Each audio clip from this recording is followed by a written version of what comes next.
Well, this is a concert of environmental songs, but I don't want to do that. I'm feeling crotchety or something. So, how many of you are really attached to the environment? You're hearing songs about the environment. That's the motor that drove you here. This is great. This is a great place to ask for volunteers, you know? I want to ask. I want to hear songs, just songs. Pure art. Pure art. Art, gratia artis. Well, good. So I'll just sing some things that interest me. Now, I thought I'd sing an Irish song, which I've been singing since this is the year of Columbus. Because I like to remember that when Columbus arrived here 500 years ago, the indigenous people were celebrating the 500th anniversary of the coming of Leif Erikson. And they were celebrating it because he went home. And when Leif arrived, the people who were here for time immemorial were celebrating the 690th anniversary of the arrival of the person who I think was the first European to come to North America, St. Brendan, the navigator. So this is a song by an Irish writer named Christy Moore. And I knew it would be a good song to start out with because it has a delightful sing-along chorus. A boat's, can't be right. That's right. A boat sailed out of Brandon in the year of 301. It was a damp and dirty morning. Brendan's voyage had begun. Tired of thinning turnips and cutting curly cake. When he got back from the creamery, he hoisted up the sail. He plowed a lonely furrow to the north, south, east, and west. Of all the navigators, St. Brendan was the best. When he ran low on candles, he was forced to make a stop. He tied up at Long Island, put America on the map. Did you know that Honolulu was found by a Kerry man? He went on to find Australia, then China and Japan. When he was touching 70, he began to miss the crap, which is Gaelic for conviviality. And turn into his albatross, says he, I'm heading back. Is it right or left for Gibraltar? What tack do I take from Mizzen Head? I'd love to settle down by Bantry Harbor. St. Brendan to his albatross, he said. So that's your part. Are you game? Come on. Is it right or left for Gibraltar? Is it right or left for Gibraltar? What tack do I take for Mizzen Head? What tack do I take for Mizzen Head? I'd love to settle down by Bantry Harbor. I'd love to settle down by Bantry Harbor. St. His albatross, he said. St. Brendan to his albatross, he said. To make it fast, he bent the mast and built up mighty steam. Round Tierra del Fuego and up the warm Gulf Stream. He crossed the last horizon, Mount Brandon was in sight. And when he cleared the customs into Dingle for the night, when he got the cordon bleu, he went to douse the drought. He headed west for Croziers to murder pints of stout. Around past Ballyferreter and up the Connor Pass. He freewheeled into Brandon, the saint was home at last. Is it right or left? Is it right or left for Gibraltar? What tack do I take? What tack do I take for Mizzen Head? I'd love to settle down. I'd love to settle down by Bantry Harbor, St. Brendan. St. Brendan to his albatross, he said. The entire population came, the place was chock-a-block. All of your love nor money'd get your nose inside the shop. The fishermen pulled up their nets, the farmers left their hay. For the Kerry people know that saints don't turn up every day. Everything was going grand till Brendan did announce his reason for return was to try to set up house. The girls were flabbergasted at St. Brendan's neck.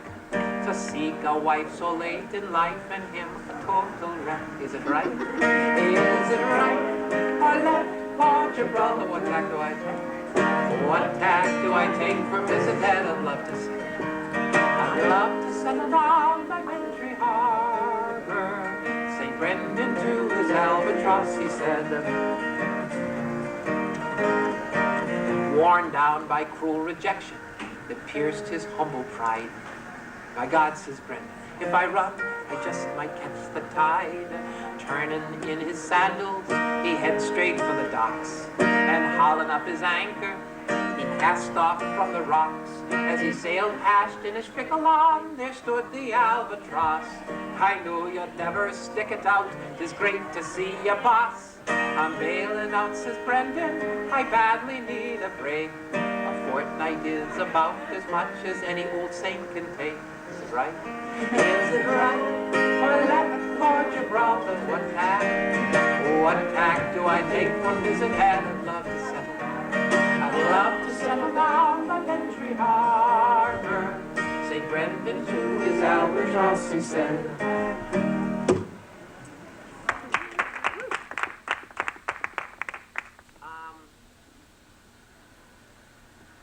Who can tell me the name of the pitcher who threw the losing pitch in the World Series this year?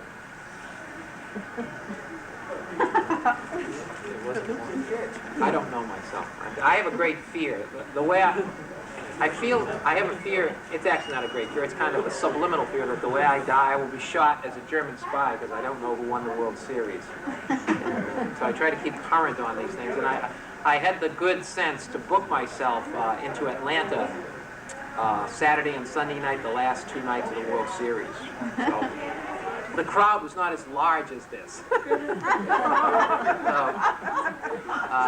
But I did finish up in time to go home and see the last tortuous innings of Atlanta losing in their hometown.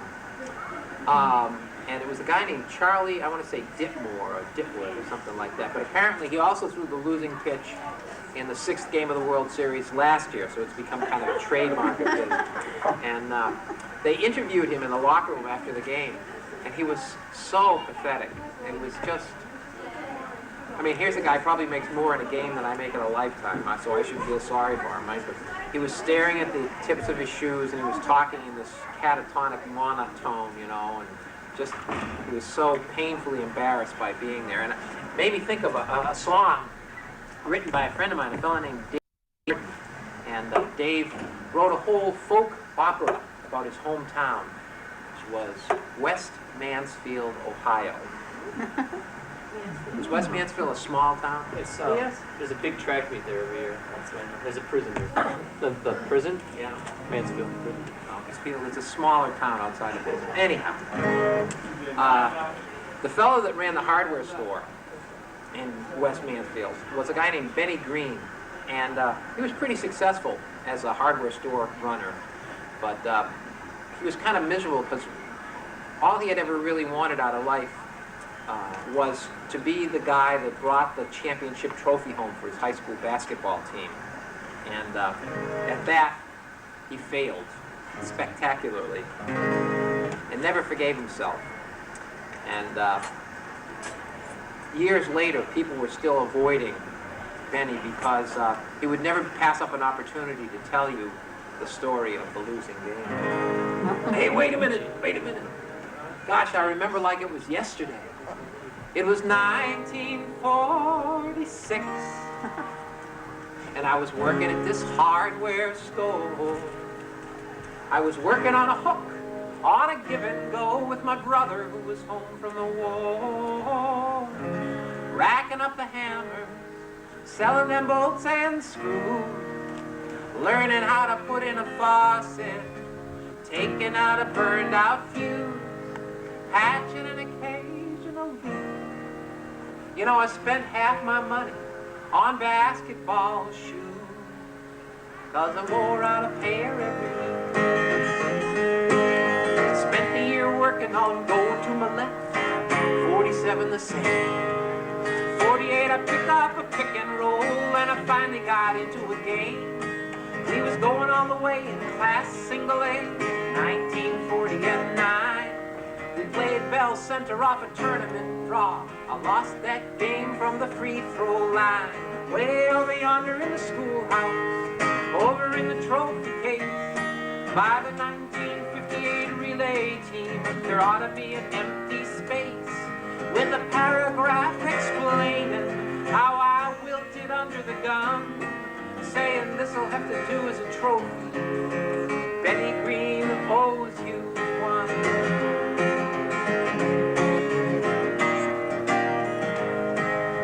Now I own that hardware store where I worked as a high school kid. Some folks still don't shop in here. Guess it's cause of what I did. I've got a clipping from the old Gazette about the game we didn't win. I know you're in a hurry, so I'll have to show it to you the next time you stop in. Well, Charlie Morgan hit me with a cross-court pass. I knew I had a clean back door. Then Harrison Carter, their 6'5" center, laid me out flat on the floor. It was 61-60, only 3 more seconds. Lord knows I was praying to him. I felt funny in my belly. My knees went jelly. It got like a tomb in the gym. Then the first one bounced out high off the iron. Second one rolled off the Galdern rim. Way over yonder in the school, in the graveyard, over where the bones are thrown, by the feet of Herman and Melanie Green, there's gonna be a small white stone with an epitaph explaining how I was the prodigal son, saying this'll have to do as a trophy. Betty Green owes you one. Betty Green owes you one.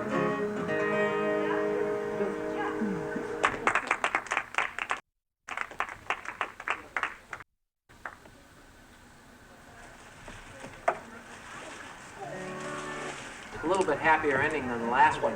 It's a song written by John McCutcheon, and he set the story to music, and the story was told to him by Kate Clinton, who's a feminist humorist, or humorist, she calls herself.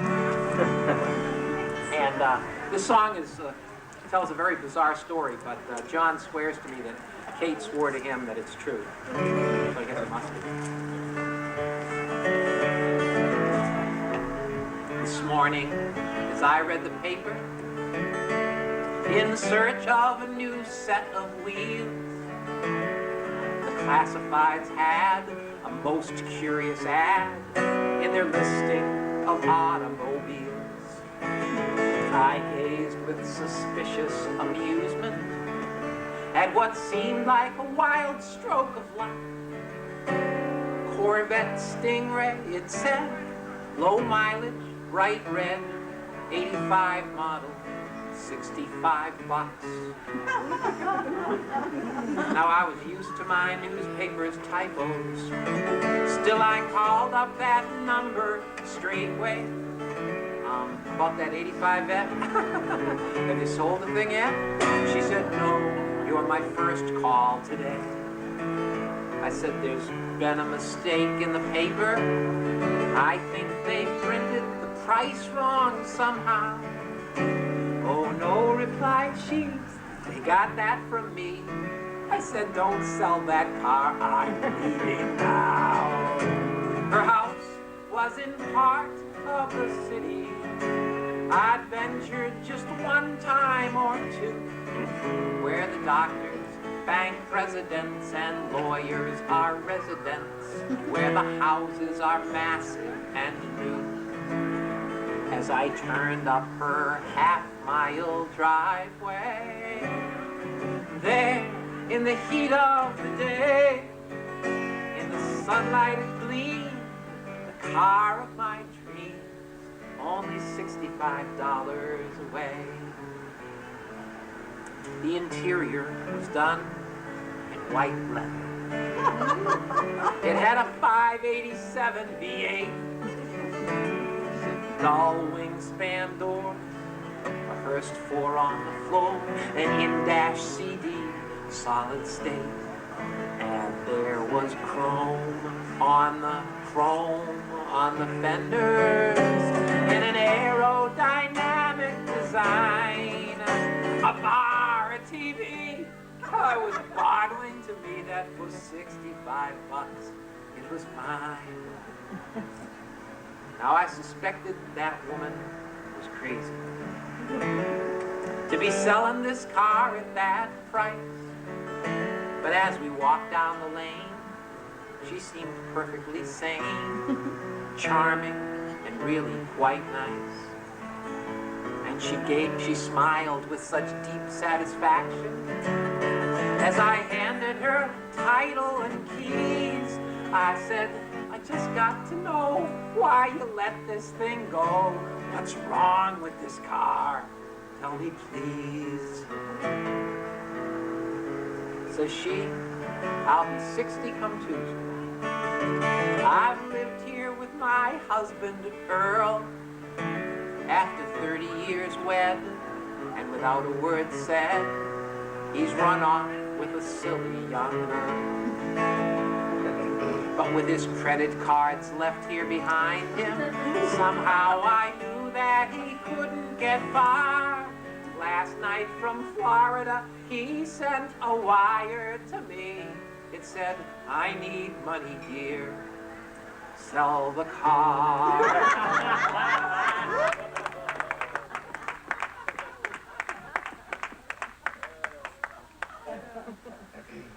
There was a group of ornithologists. You know what they are? They study birds, the behavior of birds. A group of ornithologists got a large grant to study the sexual behavior of seagulls off the coast of Northern California. And what they discovered was that among the seagulls off the coast of Northern California, there is an ever-increasing incidence of lesbian relationships. So here's a song about that. One of many, I'm sure.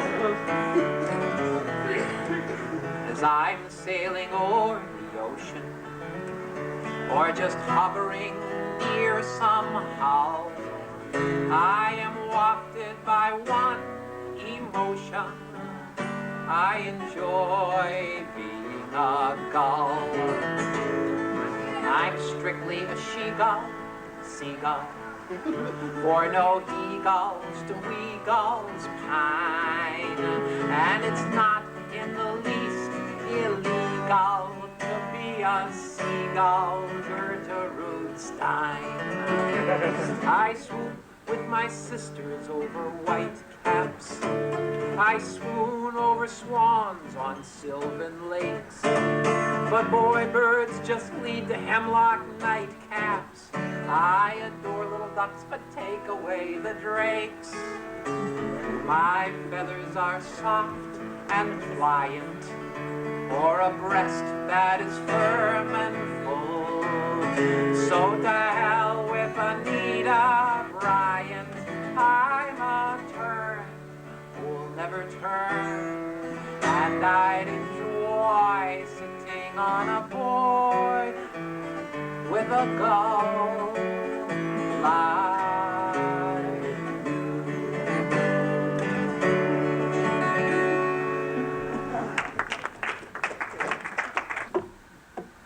I'll sing you a song of Anita Hill and a great thing she has done. Took the dirty little game that thrives in the dark and dragged it out into the sun. She dragged it out into the sun, good friends, where everyone could see.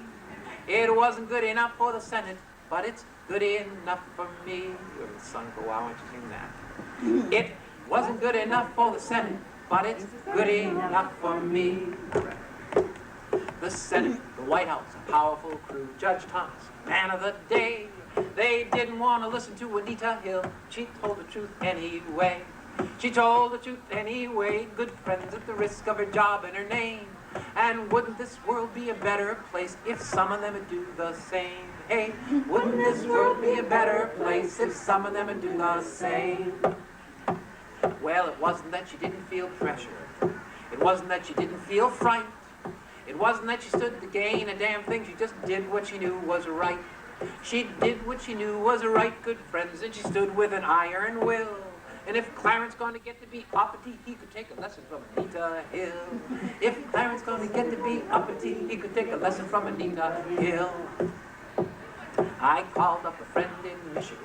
I said, what does it mean to you She said, if Anita can stand and deliver, maybe I can do it too. 'Cause it's happened to me and I let it pass in anger, shame, and fear. But I ain't gonna take that crap anymore. Oh, best news I heard all year. Best news I heard all year, good friends. The battle is raging still. Stand up, talk back, don't take their crap. 3 cheers for Anita Hill. Stand up, talk back, don't take their crap. 3 cheers for Anita Hill. Say, well, I'll sing you a song about what I think is the most under-discussed issue of the presidential campaign. It's based on an old Woody Guthrie song, which I rewrite about every 3 years. It's my latest rewrite of it. I've sung this song, time to sing it again. Dust bowl to rust bowl, the game never ends. The rich always write off their profits as loss, and it's you and it's me that get stuck with the cost. They say, so long, it's been good to know ya. Don't have to pay what we owe ya. So long, it's been good to know ya. Oh, and here comes the bill for the billions we've spent. Funny, nobody knows where it went. They cooked up a scam at the S&L thrifts, writing big loans like a loan was a gift. Doubled their salaries, bought second homes, then they all declare bankruptcy, write off the loans and say, so long, it's been good to know ya. Don't have to pay what we owe ya. So long, it's been good to know ya. Here comes the bill for the billions we've spent. Funny, nobody knows where it went. Next time that comes around, I think you should sing it. The president's son got a loan for a friend who spent the whole loan like it's his dough to spend. Then they all walk away with no if, and, or but. I tell you, is this a great country or what? And so long, it's been good to know you don't have to pay. Don't have to pay what we owe you. So long, it's been good to know you. Here comes the bill. Here comes the bill for the billions we've spent. Funny, nobody knows where it went. Now, if you robbed a bank so your family could eat, they'd haul you to jail and they'd swallow the key. But just steal $1 billion and wear a nice tie, they elect you to office and say, what a guy. So long, it's been good to know ya. Don't have to pay what we owe ya. So long, it's been good to know ya. Here comes the bill for the billions we've spent. Funny, nobody knows where it went.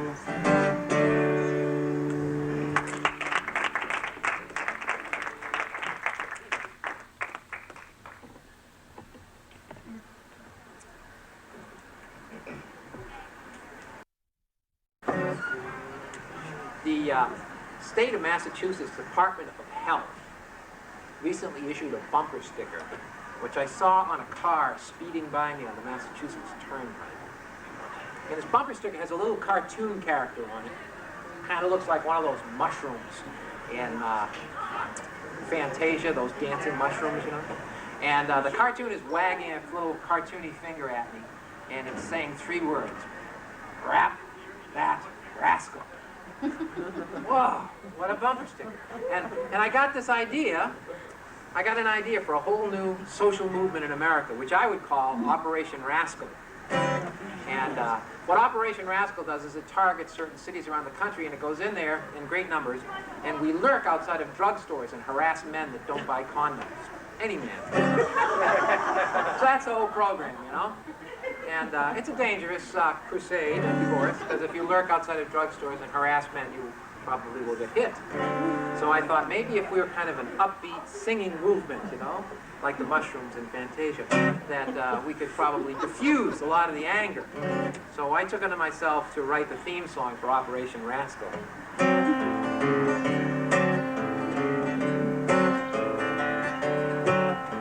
Wanna get frisky, don't wanna pay the price. Modern love is risky, follow this advice. Rap that rascal, rap that rascal. You gotta rap that rascal if you wanna get along with me. Now, this is a participatory song. I don't want to sing this all by myself. I mean, I'm not singing this to make myself comfortable. No, this is only in the recreation. So I want you to sing it with me, okay? Here we go. Rap that rascal. Rap that rascal. You gotta rap that rascal if you wanna get along with me. Now this is a song about choices, huh? So you don't have to sing it with me, you can sing it after me. Rap that rascal. Rap that rascal. Rap that rascal. Rap that rascal. You gotta rap that rascal if you wanna get along with me. This is very pleasant. Usually I only get women's voices on this. So it's nice